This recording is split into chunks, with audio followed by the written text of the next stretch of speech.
जिन लोगों ने यह समझा था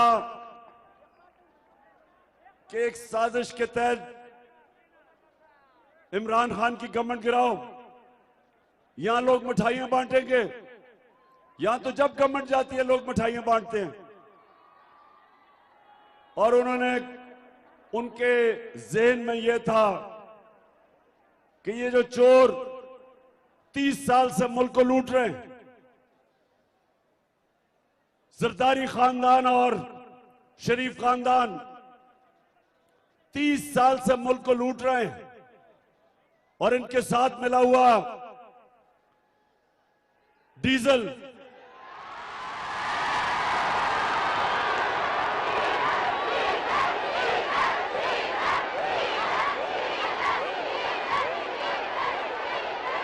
तो इन्होंने सोचा कि ये जो थ्री स्टूजेस हैं, इनको जब लेके आएंगे तो ये अपनी कौम को समझते थे ये भेड़ बकरियां हैं, जो मर्जी करो कौम इन चोरों को तस्लीम कर लेगी। और ये अमेरिकन तो आप जिस तरह जानते हैं कि वो तो पाकिस्तान की बेहतरी के लिए तो नहीं उन्होंने तब्दीली लेके आए थे, वो तो पाकिस्तान को टिश्यू पेपर की तरह इस्तेमाल करना चाहते थे। जिस तरह पाकिस्तान इस्तेमाल होता रहा, जिस तरह अमेरिका की वॉर ऑन टेरर में 80,000 पाकिस्तानियों की कुर्बानी थी अमेरिका की जंग में।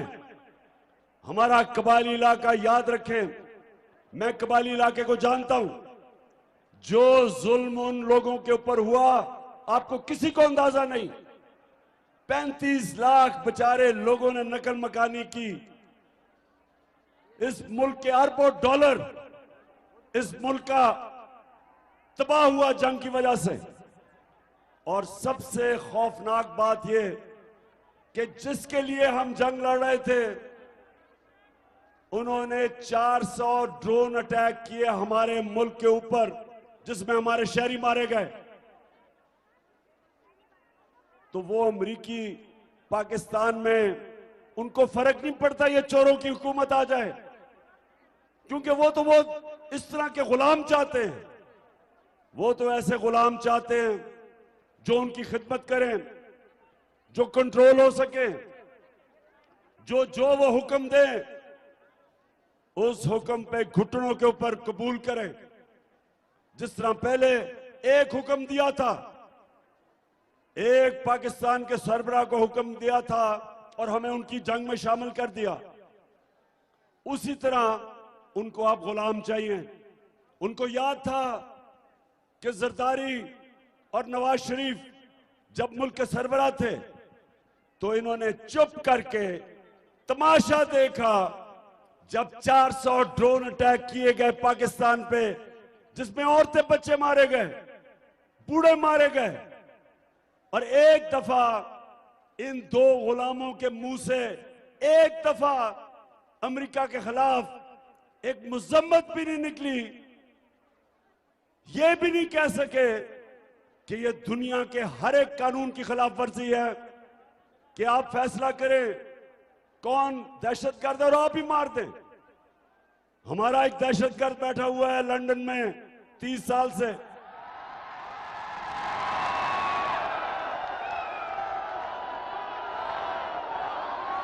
वो कौन है आप जानते हैं उसको? वो जो काली काली एनके के पहनता है दिन के वक्त और रात के वक्त, रात को भी काले एनके पहनता है, वो लंदन में बैठा हुआ है। अभी तक उसने हजारों पाकिस्तानियों को कत्ल करवाया, कराची के लोगों को, कराची की तबाही की। कराची उस वक्त उठ रहा था, दुबई बनने जा रहा था, और उस वक्त वहां कराची की दहशतगर्दी ने 80 की दिहाई में जो जुल्म हुआ कराची के ऊपर और जिस तरह उसने लोग मरवाए, आज लंदन बैठा हुआ है। तो क्या हमें बरतानिया इजाजत देगा कि हम ड्रोन अटैक करके उसको मार दें? नहीं इजाजत देगा। वो कहेगा आपके हमारे कानून के खिलाफ है। वो कहेगा अगर वो दहशतगर्द है तो जाके आप अदालत में जाएं और साबित करें। तो मैं सवाल अब पूछता हूं, क्योंकि उन्होंने तो हमें इस्तेमाल किया। मैं इन दो से पूछता हूं, जरदारी और नवाज शरीफ से, कि जब वो 400 ड्रोन अटैक कर रहे थे हमारे ऊपर, तो क्या आप उनको ये नहीं बता सकते थे कि आप अदालत में साबित करें कि वो दहशतगर्द है या नहीं? आप नहीं बोल सकते थे। और आप इसलिए नहीं बोल सकते थे कि आप दोनों के चोरी के अरबों डॉलर मगरबी बैंकों में पड़े हुए हैं, उनके ऑफशोर अकाउंट्स में पड़े हुए हैं, और आप हैं पैसे के गुलाम। और आप कभी भी बोलेंगे नहीं, क्योंकि आपको डर था, जिस तरह रूसियों के पैसे जब्त कर रहे हैं आपके भी कर लेते। और अब क्योंकि उनको पता है इनका, अब उन्होंने उसी तरह का शहबाज शरीफ उसको हमारे ऊपर बैठा दिया आके, क्योंकि उनको शहबाज शरीफ का पता है। अच्छा, ये जरा आप गौर से सुने, एक मिनट रोको रोको। अब जरा ये गौर से सुने कि ये है आपका प्राइम मिनिस्टर। सुने जरा गौर से, ये है। मैं सऊदी अरब से होके आया हूं। रोको रोको, एक मिनट। मैं जरा अपनी कौम को बता तो दूं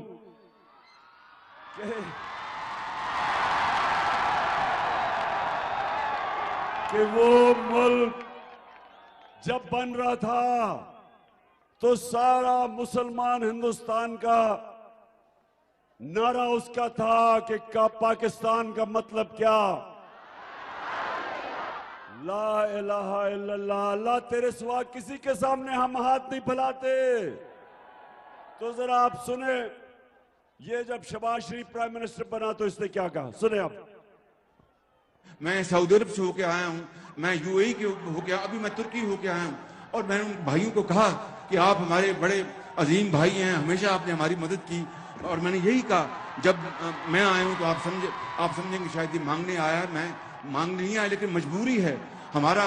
जिस तरह माजी में 75 साल में आपने हमारा हाथ मिटाया है, कुछ ऐसा आप हाथ मिटा दें। तो मैंने कहा, मैं वादा करता हूं कि इंशाअल्लाह हम पूरी कौम हम मिलकर दिन रात मेहनत करेंगे, पसीना कराएंगे, अपने पांव पे खड़े।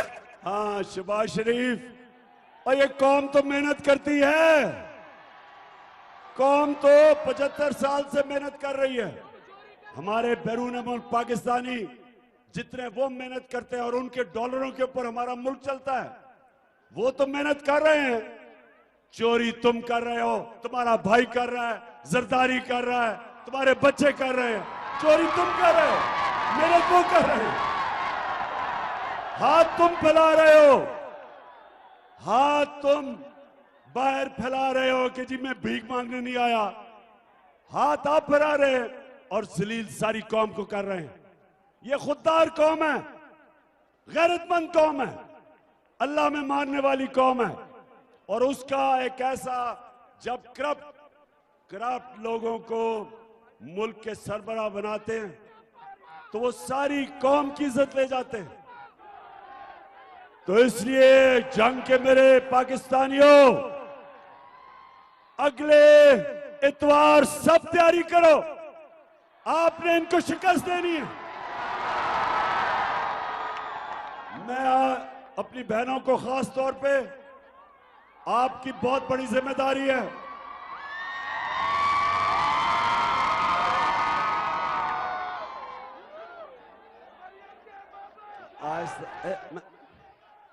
आपने इनको, इन लोटों को और इन चोरों को और अमेरिकन के गुलामों को, गद्दारों को, आपने इन सबको अगली इतवार 17 तारीख पे आपने घरों से निकलना है। सबको घरों से निकालना है। वादा करें आप निकालेंगे। आपने इसको इलेक्शन नहीं समझना, ये जहाद है। ये इस मुल्क की हकीकी आजादी की जहाद है। सब फिर से मेरे से वादा करें, आपने सबको निकालना है और खुद भी निकलना है। नौजवानों, आपने, इस मुल्क की अक्सरियत नौजवान है और नौजवानों, ये आपकी मुस्तकबिल की जंग है। आपने सबने निकलना है, लोगों को निकालना है, क्योंकि इन्होंने सिर्फ एक तरह जीतनी है इलेक्शन, धांधली करके। करप्ट लोग, इन्होंने कभी कोई चीज ईमानदारी से नहीं की, इन्होंने धांधली करनी है और आप सबने पहरा देना है। पोलिंग स्टेशन का पहरा देना है, औरतों के पोलिंग स्टेशन जिस पे सबसे ज्यादा धांधली होती है, आपने पहरा देना है। हमने इनको हराना है और हमें पता है कि इलेक्शन कमीशन इनके साथ है। हमें पता है कि सारी इंतजामिया को इस्तेमाल कर रहे हैं इलेक्शन जीतने के लिए। हमें पता है कि इन्होंने इलेक्शन कमीशन इंतजामिया के साथ मिलके और मिस्टर एक्स, जिसका काम है, जिसको हुक्म मिला हुआ है इनको इलेक्शन जिताना, और मिस्टर वाई मुल्तान में बैठा हुआ है। हमने इसके बावजूद, हमने अंपायरों के बावजूद जो इनके साथ मिले हुए हैं, उसके बावजूद हमने इलेक्शन जीतना है इंशाअल्लाह।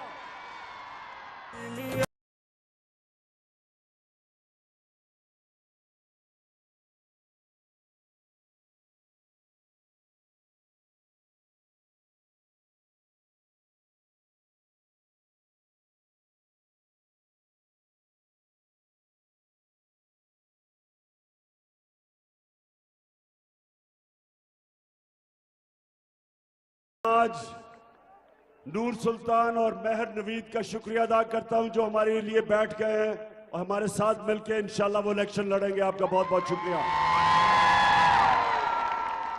अच्छा, जो लोटा, आपको समझ आनी चाहिए कि जिस लोटे को, उस लोटे को हमने वजारत से करप्शन पे हटाया था, इसलिए आपने पूरा जोर लगाना है कि हम इसको जीते ना दें। अच्छा,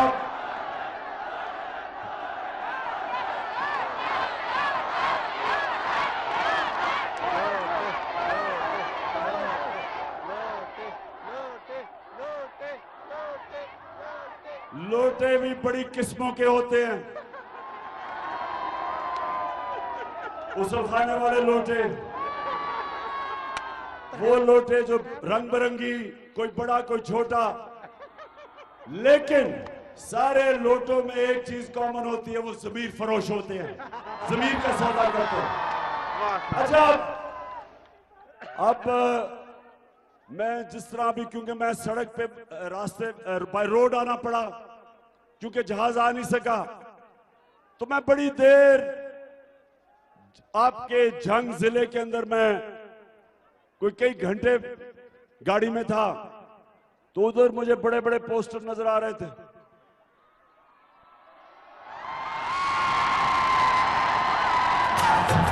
खड़ा है अब इमरान, ठीक करेगा सब कप्तान, नया बनेगा पाकिस्तान, नया बनेगा पाकिस्तान। अच्छा, पोस्टर्स में मैं देख रहा था कि ये इश्तिहारी हैं, मफरूर, सजाए याफ्ता, जमानत पे, और शर्म की बात क्या है कि वो खातून जो सजाए याफ्ता है, जो बेल पे है, जमानत पे है, उसको आपके टैक्स के पैसे के ऊपर प्राइम मिनिस्टर का प्रोटोकॉल दिया जा रहा है।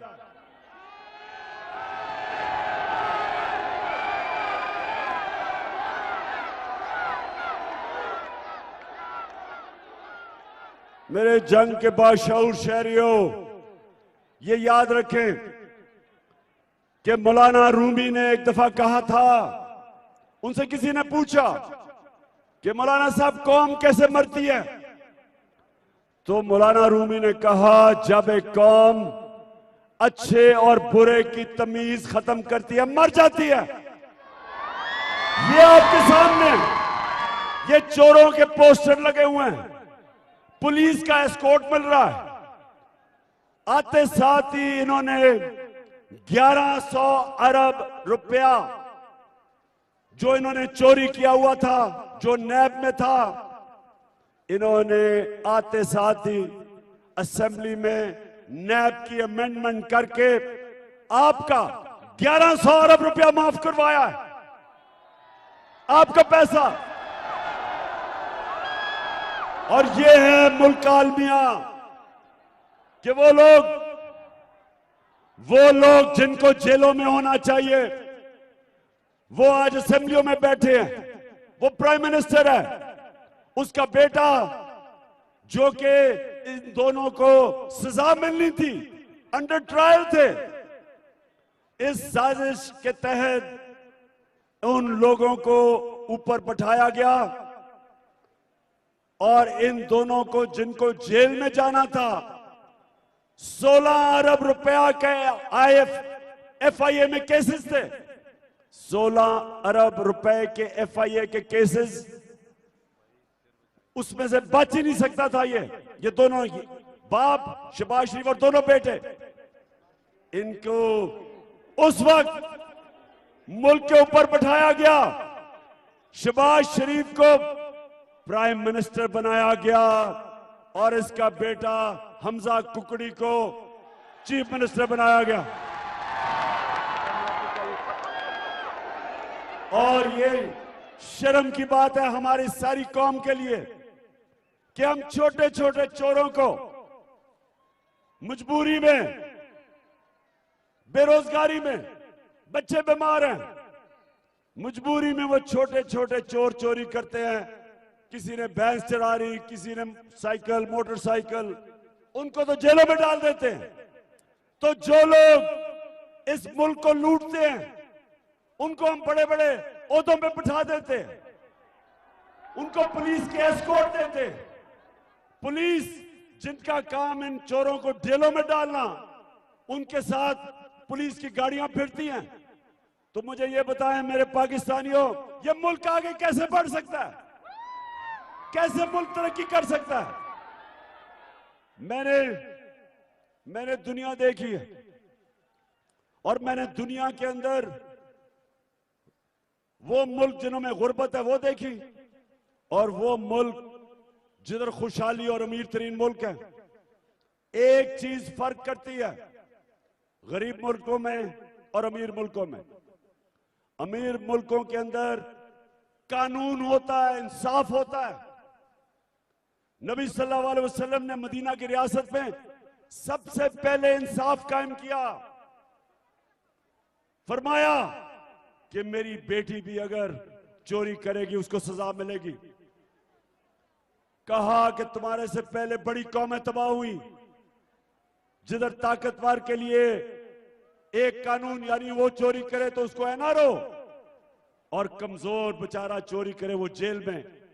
तब आज से तकरीबन 1500 साल पहले मेरे नबी कह बैठे थे कि अगर तुमने तबाही की तरफ जाना है तो वो करो जो आज पाकिस्तान में हो रहा है, कि बड़े बड़े 30 साल से इस मुल्क का जो पैसा चोरी कर रहे थे डाकू, वो आज इख्तिदार में बैठ गए।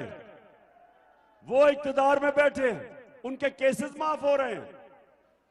वो इलेक्शन धांधली करके, सारी इंतजामिया को मिला के, इलेक्शन कमीशन को मिला के, मिस्टर एक्स को मिला के, वाई को मिला के, वो इलेक्शन जीतने की तैयारी कर रहे हैं। और केसेस किन पे हो रहे हैं? इमरान खान के ऊपर 16 FIR, मेरे अपने लोगों के ऊपर, सारी क्यादत पे FIR, किसी के ऊपर दहशतगर्दी का पर्चा। लोग हमारे निकले 25 मई को, औरतें, फैमिलीज पुरअमन एहतजाज करने के लिए, उनके ऊपर शेलिंग की गई, रबर बुलेट चलाई गई पुलिस ने और रेंजर्स ने।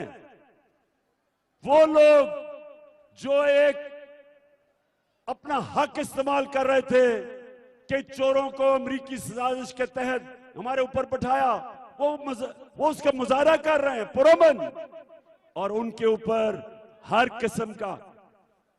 किस्म का तशद्दुद किया गया। घरों में जाके औरतों को डराया गया। हमारा सोशल मीडिया का जो हेड था, उसकी मां बहनें, उधर 20 लोग घुस गए एजेंसीज के, उसको डराया गया। एजेंसीज के लोगों को, सोशल मीडिया के लोगों को उठाया।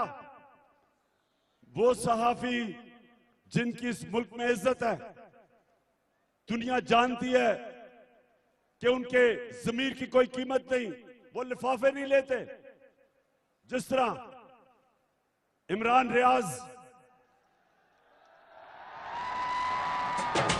साफ चली शफाफ चली तहरीके इंसाफ चली साफ चली अयाज अमीर, एक इस मुल्क का दानश्वर, 35-40 साल से लोग जानते हैं कि वो अपने ज़मीर के मुताबिक अपने मुल्क की बेहतरी के लिए लिखता है, तनकीद करता है। मेरी उसने बहुत तनकीद की। उसको जिस तरह जलील करने की कोशिश की गई, समी इब्राहिम, उसको जो उन्होंने मार पड़वाने की कोशिश की गई। साबर शाकिर मुल्क से बाहर चला गया, डराया धमकाया। तो ये आज का पाकिस्तान कि आज अपने हकूक के लिए, इंसाफ के लिए जो लोग आवाज बुलंद कर रहे हैं, उनको डराना धमकाना, उनके ऊपर केसेस, FIR, और जो मुल्क के 30 साल से इस मुल्क को लूट रहे हैं। पहले इनकी चोरी जनरल मुशर्रफ ने माफ की, NRO दिया उसने पहली दफा, और फिर 10 साल इन्होंने लूटा मुल्क को, और फिर इनको छूट दी गई, साजिश के तहत हमारे ऊपर बैठाया गया। और अब इलेक्शन धांधली करके पूरी इंतजामिया इनके साथ मिलके और अब फिर हमारे पे मुसल्लत करने की कोशिश कर रहे हैं। मैं आज अपने सारे खामोशी, मैं सबको आज पैगाम दे रहा हूं, थोड़ी खामोशी ऊपर। मैं सबको आज पैगाम दे रहा हूं कि अगर लोगों का इंसाफ ढूंढने के लिए पुरअमन एहतजाज आप रोकेंगे, आप लोगों को इस तरह डराएंगे धमकाएंगे, आप लोगों को इंतशार की तरफ धकेल रहे हैं। और मैं सबको याद कराना चाहता हूं जो श्रीलंका में हुआ है, वहां भी एक खानदान बैठा हुआ था 20 साल से, वो भी पैसे चोरी करके पैसा बाहर भेज रहा था। उन्होंने भी श्रीलंका को मकरूज करके और खुद अरबोपति बन गए। जिस तरह ये हमारे 2 डाकू खानदान हैं जो 32 साल से इक्तदार में बैठे हैं।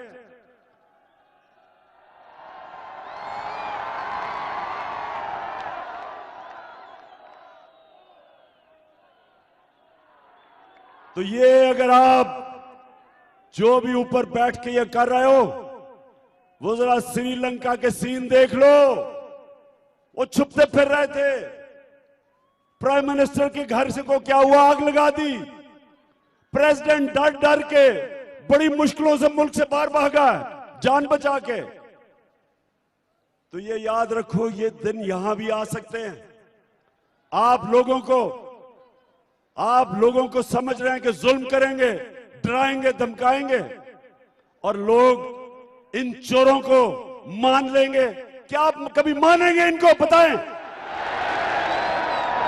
कभी पाकिस्तानी कौम इनको नहीं मानेगी। सबसे पहले मैं आपके सामने खड़ा हूं, जो मर्जी आपने करना करो, मैं किसी सूरत इन चोरों को तस्लीम नहीं करूंगा। मैं इसको सियासत नहीं समझता। 26 साल पहले मैंने इन 2 चोर खानदानों के खिलाफ जहाद शुरू की थी, और जब तक मेरे पास जिंदगी है मैं इनका मुकाबला करता रहूंगा। अपनी कौम के पास जाऊंगा, आप सबको तैयार करूंगा कि हमने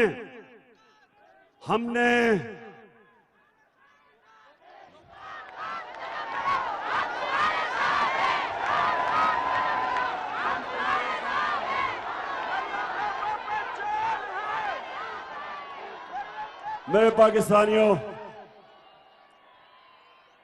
मेरे पाकिस्तानियों, एक चीज आपने नहीं भूलनी, एक चीज आपने नहीं भूलनी कि आपने अल्लाह के सामने वादा किया हुआ है। आप जब भी मुसलमान बनता है तो वो एक वादा करता है अल्लाह से, ला इलाहा इल्लल्लाह मोहम्मद रसूल अल्लाह, कि अल्लाह मैं तेरे अलावा किसी के सामने नहीं झुकूंगा। तो मेरे पाकिस्तानियों, ये याद रखो, हमें बचपन में गलतफहमी डाली हुई थी कि शिर्क सिर्फ मूर्तियों के सामने झुकने को कहते हैं, कि शिर्क सिर्फ पत्थर के बुतों के सामने झुकने को शिर्क कहते हैं। शिर्क जब भी किसी भी किस्म के बुत, चाहे वो पैसे का बुत हो जो सबसे बड़ा बुत है जिसकी पूजा करते हैं ये शरीफ और जरदारी खानदान, इनका जो बुत है, इनका पैसा पड़ा हुआ है मुल्क से बाहर अरबों डॉलर, उसके लिए, उस बुत की पूजा करने के लिए ये पाकिस्तान के नजरिए को कुर्बान करने के लिए तैयार हैं। ये कश्मीरियों की कुर्बानियों को दफन करने के लिए तैयार हैं। ये इस्राइल को कबूल करने के लिए, रिकॉग्नाइज करने के लिए तैयार हैं। ये अमेरिका के जूते पॉलिश करने के लिए तैयार हैं। जरा वो फिर से सुनाना एक दफा शहबाज शरीफ का, ये जरा सुने। ये एक मिनट मुझे ये बताएं कि जो अल्लाह में ईमान रखने वाला है और जो कहता है कि अल्लाह तेरे सिवा मैं किसी के सामने नहीं झुकता, वो ये कह सकता है? जरा फिर से सुनाओ। मैं सऊदी अरब से होके आया हूँ, मैं यूएई के होके, अभी मैं तुर्की होके आया हूँ, और मैंने उन भाइयों को कहा कि आप हमारे बड़े अजीम भाई हैं, हमेशा आपने हमारी मदद की। और मैंने यही कहा, जब मैं आया हूँ तो आप समझेंगे शायद ये मांगने आया है। मैं मांगने नहीं आया, लेकिन मजबूरी है हमारा। जिस तरह माजी में 75 साल में आपने हमारा हाथ बटाया है, कुछ ऐसा आप हाथ बटा दें। तो मैंने कहा मैं वादा करता हूं कि इंशाअल्लाह हम पूरी कौम हम मिलकर दिन रात मेहनत करेंगे, पसीना कराएंगे अपने पांव पे। ये सुने,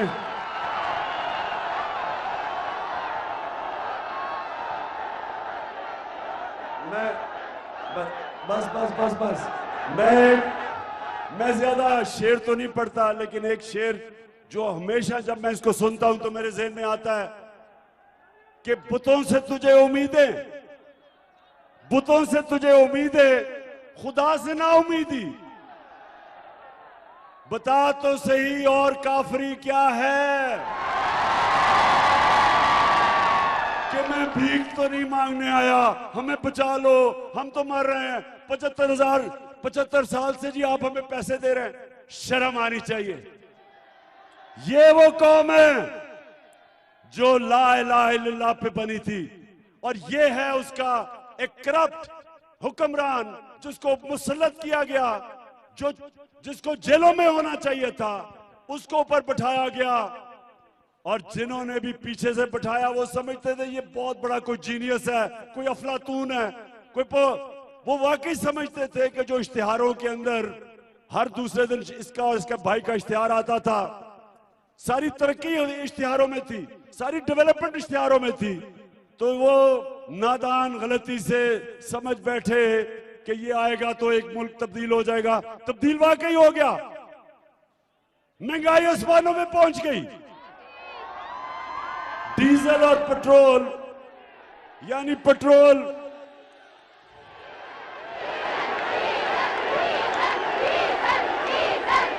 हमारे जमाने में, अभी 3 महीने पहले जब हम छोड़ के गए थे तो पेट्रोल था 150 रुपए लीटर और 144 रुपए लीटर था फजलुर रहमान।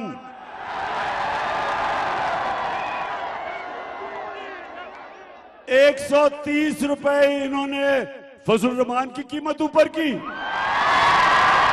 और 100 रुपए लीटर पेट्रोल की कीमत ऊपर की। 45% कीमत गैस की ऊपर की, और बिजली जो हमारे जमाने में 16 रुपए यूनिट थी, उसको हम नीचे लेके आए, सब्सिडाइज किया, 12 पे लेके आए। आज बिजली की कीमत 32 से 36 रुपए यूनिट है।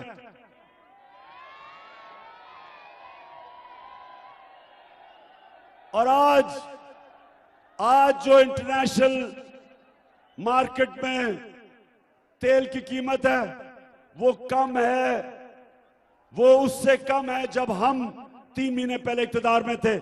तो शहबाज शरीफ अपने आप को खादमे आला तो कहते थे, अब करें ना नीचे पेट्रोल और डीजल, फजल रहमान की कीमत नीचे करें आप।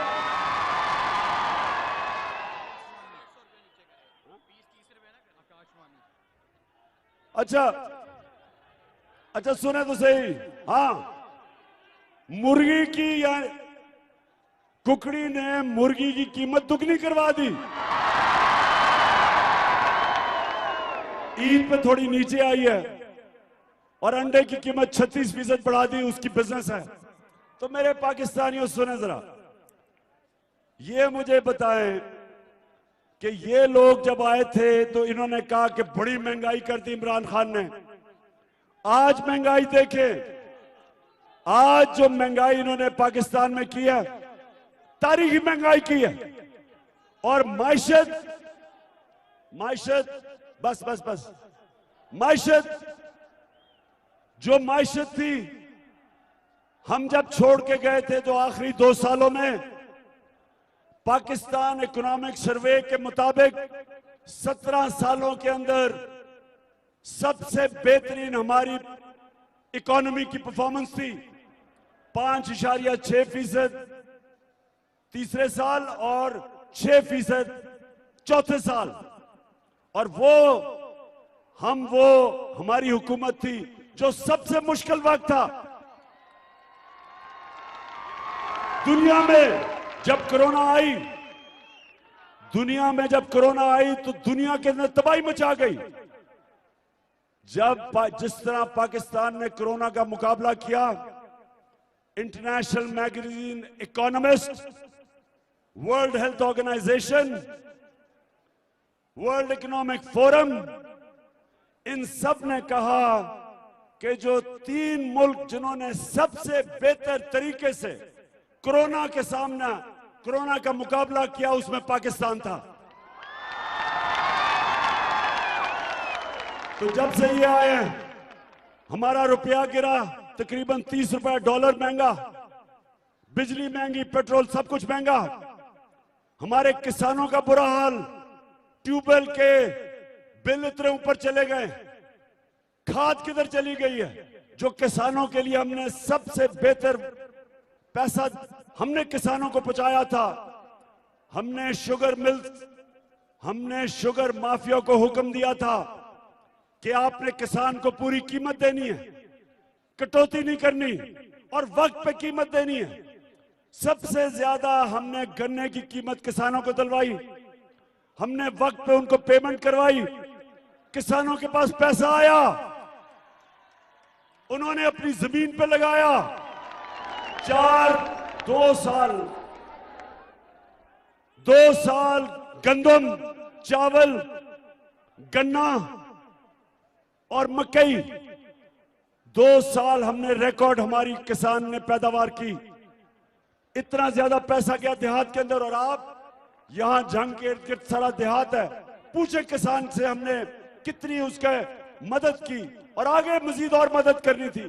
किसान कार्ड लेके आए थे हमने अपने लोगों के लिए।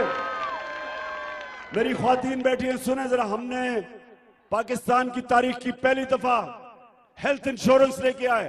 हर खानदान को हमने 10 लाख रुपए की हेल्थ इंश्योरेंस दी, हर खानदान को। किसी भी अस्पताल में जाके अपना इलाज करवा सकते थे, प्राइवेट हॉस्पिटल में जा सकते थे। गरीब लोग कभी सोच भी नहीं सकते थे कि डॉक्टर्स हॉस्पिटल में जाके इलाज करवाएं। हमने हेल्थ कार्ड की वजह से हर खानदान को हमने तहफ़्फ़ुज़ दिया। हमने कामयाब पाकिस्तान कर्जे लेके आए नौजवानों के लिए, 20 लाख खानदानों के लिए सस्ते सूद के बगैर कर्जे, घर बनाने के लिए कारोबार करने के लिए, किसानों के लिए और हमने घरों के लिए सबसे पहले पाकिस्तान में तनख्वाहदार लोगों के लिए हमने घरों के लिए कर्जों का बंदोबस्त किया। आज वो सारा कुछ पीछे चला गया। आज हमारी माशरत नीचे, आज हालात ये हैं कि जो टेक्सटाइल इंडस्ट्री ऊपर जा रही थी वो बंद होनी शुरू हो गई है, बेरोजगारी होनी शुरू हो गई है, एक्सपोर्ट्स गिरनी शुरू हो गई हैं और जो बाहर से पाकिस्तानी पैसा भेजता था वो कम होना शुरू हो गया। और मैं सवाल आज पूछता हूं कि कौन है इसका जिम्मेदार? किसने किया ये? सरकार ना मंजूर, ना मंजूर है मॉर्गेज, सरकार ना मंजूर, ना मंजूर, खुश बैठियो।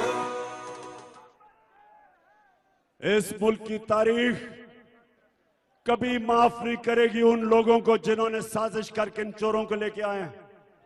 जो भी लोग थे जिन्होंने ये साजिश की, इस मुल्क की तारीख लिखी जा रही है, इस मुल्क की अवाम नोट कर रही है।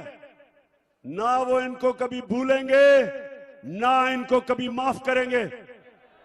जिन्होंने मुल्क से ये गद्दारी की है इन चोरों को लाके, और इसलिए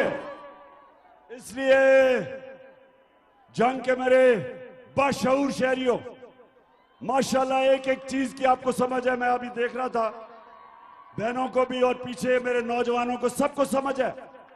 ये वक्त है मेरे पाकिस्तानियों, इतवार ज्यादा दूर नहीं, अगले हमारे पास 3 दिन रह गए और हमने फिर से इन चोरों को भी हराना है, लोटों को भी हराना है और अंपायरों को भी हराना है। और इंशाअल्लाह इतवार को, अच्छा, और मैं सबके नाम नोट कर रहा हूं। पुलिस वालों याद रखो, मैं सबके नाम नोट कर रहा हूं।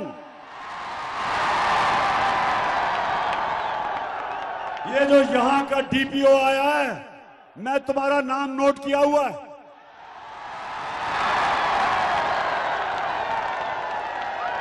गैर कानूनी चीज जो तुम कर रहे हो, जो तुम इनको जिताने की कोशिश कर रहे हो, याद रखो सुप्रीम कोर्ट का ऑर्डर है। सुप्रीम कोर्ट ने जब इस कुकड़ी को वजीर आला बनाया था, गैर कानूनी था, ये गैर आईनी था, लेकिन उन्होंने जब इसको कहा कि जी मजबूरी है बना देते हैं, तो साथ उन्होंने ये कहा था कि किसी किस्म की इलेक्शन में मुदाखलत नहीं होगी। और हमारे सामने हर रोज मुदाखलत हो रही है, क्योंकि ये शरीफ खानदान, तो मैं फिर से कहता हूं, जिंदगी में इन्होंने ईमानदारी से कोई काम नहीं किया। इन्होंने करनी है धांधली। और सुप्रीम कोर्ट, हम आपको कह रहे थे तब भी कि इन्होंने धांधली करनी है, इंतजामिया का इस्तेमाल करना है, पुलिस का इस्तेमाल करना है। तो इंतजामिया के लोग और पुलिस, जो भी इस इलेक्शन में, और इलेक्शन कमीशन के लोग जो भी इस इलेक्शन के अंदर गैर कानूनी काम करोगे, याद रखो कि ज्यादा दूर नहीं है 17 तारीख।